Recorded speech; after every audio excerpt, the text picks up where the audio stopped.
On a cold and snowy night in December of 2007, many lives were forever changed. At about 12:29 in the morning on December 9th, Patrol receives numerous 911 phone calls from staff and students at Ywam, Youth with a Mission, over by Faith Bible. Arvada 911. Hi, we're at 12750 West 63rd Avenue. A man was standing at our door. He fired at us. What do you mean he fired at you? Okay, what? What do you mean he fired at you? He had a gun. And we're just like, oh. Patrol responds within a minute and 4 seconds. Officer Chris Love was the first one on scene. When he arrives, it's basically mass chaos. You got some students running out, unknown who's involved. So they're trying to establish a perimeter, at the same time trying to figure out who is injured. When Patrol gets on scene, Sergeant DeAndrea made a decision to basically get several officers to go in the corridor. What happens, they go into the corridor, find 4 victims that were gunshot victims, 2 of which later passed away. Matthew Murray eventually returned to his Inglewood home, where he posted a blog stating, "You Christians brought this on yourselves."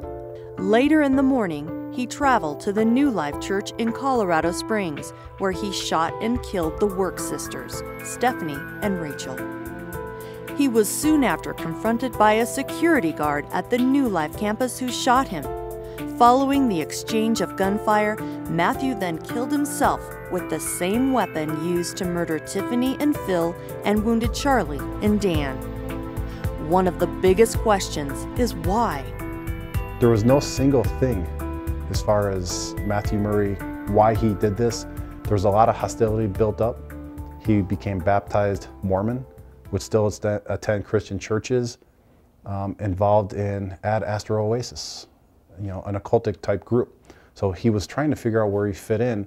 At the same time, he had no friends, antisocial. So it's common with these kids sometimes that, it's not like a Klebold or a Harris or a Cho, Virginia Tech. Everybody's got their own little characteristics. Nobody would have fathomed he would have done this.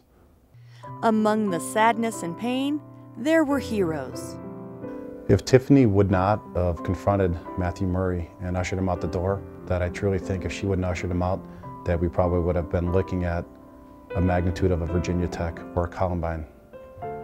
Can't prove that, but deduction is if she didn't usher him out, there would have been a lot more casualties, and she paid the ultimate price. So she is truly a hero for confronting him. Just as Tiffany's heroism is celebrated, there are those who responded to Ywam and those who were impacted by Ywam who will be honored for many years to come. Secondly, this memorial is about the officers, the heroes that I talked about earlier. As you look into the beautifully etched black marble pieces, you can see your own reflection. This is symbolic of your actions each and every day as you risk your own lives to serve your community.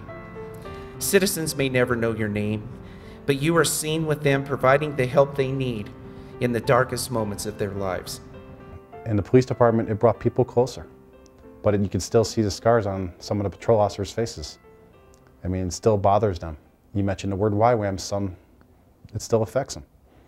But it brought patrol together. I mean, investigations brought all us together, victim advocates, everybody from the whole police department in general became closer, and we established a great relationship with Ywam. I mean, the Warrens reach out to help us, talk to us, and it's like a big family now. In early December, the Arvada Police Department unveiled a memorial as a tribute to the victims of the Ywam shootings.